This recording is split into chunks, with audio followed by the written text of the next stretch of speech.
እግዚአብሔር አምላክ ዓለምን ለማዳን ሲመጣ በዓለም ላይ ካሉት በቢሊዮን ከሚቆጠሩ ሴቶች ሁሉ ለይቶ እመቤታችን ቅድስት ድንግል ማርያምን ለምን መረጣት? ወደ ዋናው ሐሳባችን ስንገባ አባቶች በነገረ ማርያም ሜሪዮሎጂ ትምህርታቸው ከምናውቀው የሥጋና የነፍስ ንጽሕናዋ ባሻገር ለምን የሐናና የኢያቄም ልጅ ተመረጠች ለሚለው ጥያቄ 5 ጥልቅ ምስጢሮችን ያስተምሩናል። አንደኛ፣ የክህነትና የንግስና ውህደት። ማርያም የተወለደችው ከሁለት ታላላቅ ነገዶች ነው። አባቷ ኢያቄም ከይሁዳ ነገድ ሲሆን የዳዊት ዘር ወይም የንግስና መስመር አለው። እናቷ ሐና ደግሞ ከሌዊ ነገድ የአሮን ዘር ወይም የክህነት መስመር ውስጥ ናት። ስለዚህ ክርስቶስ እውነተኛው ንጉሥና እውነተኛው ሊቀ ካህናት ሆኖ እንዲወለድ ሁለቱን መስመር ያዋሃደችው የሐናና የኢያቄም ልጅ መመረጥ ነበረባት። ሁለተኛ፣ የስለትና የእንባ ልጅ መሆኗ። ማርያም እንደ ማንኛውም ልጅ በሥጋዊ ፍላጎት የተወለደች ሳትሆን ሐናና ኢያቄም ልጅ አጥተው አምርረው አልቅሰውና ሱባኤ ይዘው ጸልየው በስለት ያገኟት ናት። ሦስተኛው የ64ቱ ትውልድ ንጹሕ ማጣሪያ ነው። ይሄ እጅግ ያስደንቃል። ከአዳም ጀምሮ እስከ ማርያም ድረስ 64 ትውልዶች አልፈዋል። እግዚአብሔር ልክ ወርቅ በእሳት እንደሚጠራ በእነዚህ 64 ትውልዶች ውስጥ እያጣራ በመጨረሻ ያቺን እንከን የሌለባትን ንጹሕ ዕንቁ ከሐናና ከኢያቄም አግኝቷታል። ከአዳም ውድቀት በኋላ የሰው ልጅ ደም በኃጢአት በጣዖት አምልኮ በነፍስ ግድያና በርኩሰት ተበክሎ ነበር።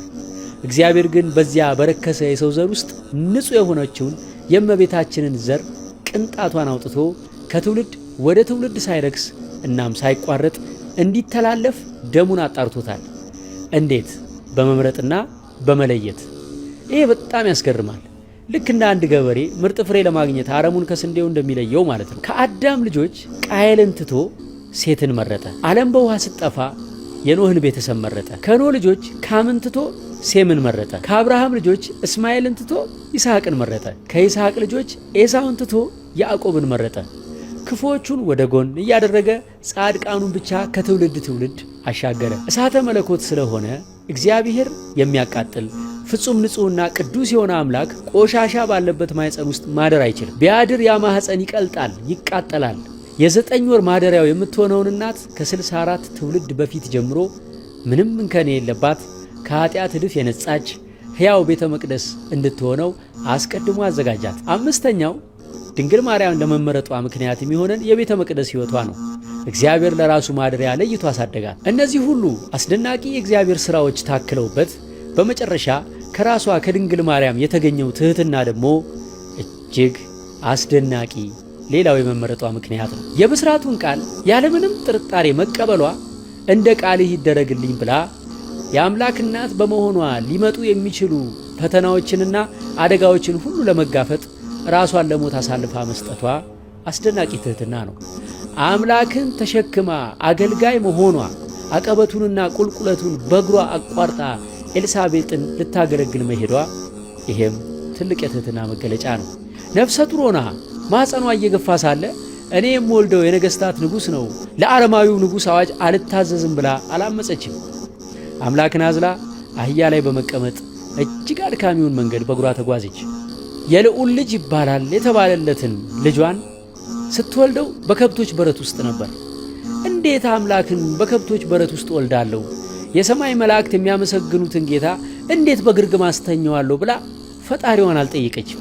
እስኪ ወደ ራሳችን እንመልከት። እኛ ኢትዮጵያውያን ለድንግል ማርያም ያለን ፍቅር ልዩ ነው። ለምን ካላችሁ በመጀመሪያ ደረጃ አምላክን አዝላ በስደት ወደ ምድራችን ስለመጣች አባቶቻችን ኢትዮጵያ የድንግል ማርያም አስራት ሀገር ናት ብለው አደራ ስላሉ። ቤተሰቦቼ እኛ ኢትዮጵያውያን ማርያምን እንድንወዳት ያደረገን አንዱ ትልቁ ምስጢር ከብሉይ ኪዳን ይጀምራል። ዓለም ሁሉ ጣዖት ሲያመልክ እኛ ኢትዮጵያውያን ከክርስቶስ ልደት በፊት ጀምሮ ታቦተ ጽዮንን ከእስራኤል አምጥተን በፍቅርና በመንቀጥቀጥ እንጠብቅ ነበር። በዓለም ላይ ማርያምን በዕለት ተዕለት ሕይወቱ በቋንቋውና በደም ስሩ ያዋሃደ እንደ ኢትዮጵያዊ የለም። ሁለት ሰዎች ቢጣሉ ቢከራከሩ ወይም ቃላቸውን ማሳመን ቢፈልጉ በመጨረሻ የሚጠቀሙት ትልቁ ማህተም ማርያምን የሚለው ቃል ነው። ለኢትዮጵያዊ ማርያምን ብሎ መማል ከውል ማስረጃ ከፊርማና ከፍርድ ቤት በላይ የሆነ የመጨረሻ የእውነት ማረጋገጫ ነው። እናም በእመቤታችን ቃል ኪዳን ታምነን በምልጃዋ ተማምነን ከኃጢአት ከበደላችን ተላቀን የመንግስቱ ወራሾች ለመሆን ያብቃን። የዛሬው ገመናዊ ፕሮግራማችንን ሙሉ ለሙሉ ስክሪፕቱን የጻፈልን ጀሚናይ ወይም ኤአይ ነው። እንግዲህ አስቡት፣ ይህ ቴክኖሎጂ ስሜት የሌለው ማሽን ነው ይባላል።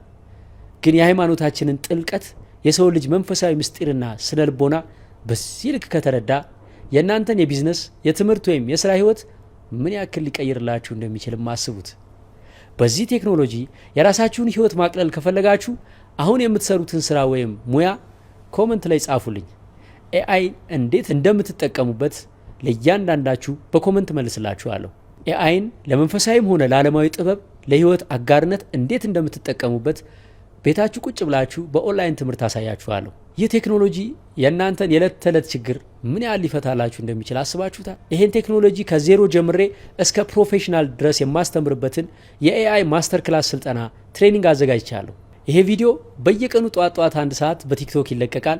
የቲክቶክ ፔጁን ፎሎ አድርጋችሁ ጠብቁኝ። ባዮ ላይ ሊንክ አለ፣ እዛ ላይ ገብታችሁ ተመዝገቡ።